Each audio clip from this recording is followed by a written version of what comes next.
হোক, আমি তো চ্যালেঞ্জ করছি, কোন বাপ, একজন বাবা এখানে দাঁড়িয়ে বলেন যে আমি সুদে কিস্তিতে 12 লাখ টাকা লইয়া আমার ফুতেরে বিদেশ পাঠাইছি, হুজুর আল্লাহ জানে আখেরাতে আমারে মাফ করে, আল্লাহ জানে আমার কবর রাজাব মাফ করে দে, এই আশায় আপনি এমন খারাপ এনে দাঁড়াই, আপনি ছবি উঠাবেন, সবাই ছবি উঠাবেন।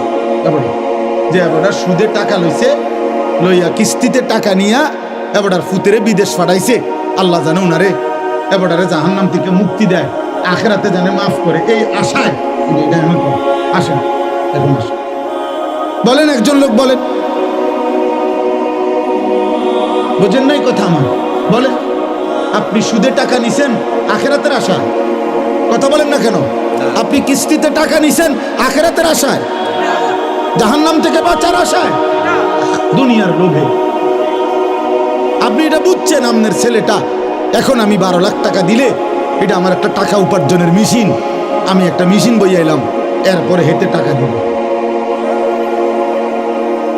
নাই তো বলেন? দুনিয়ার আশা ছাড়া, সম্পদের আশা ছাড়া বাড়ি করবেন, বিল্ডিং করবেন, জমি কিনবেন, সংসার চালাইবেন, বাজার সদাই খাইবেন, আপেল মালটা খাবেন, এই তো দুনিয়ায় হইল। তো আখেরাত, আখেরাত ভুলে গেলেন, বাবাও ভুলে গেলেন, সন্তানও ভুলে গেলেন।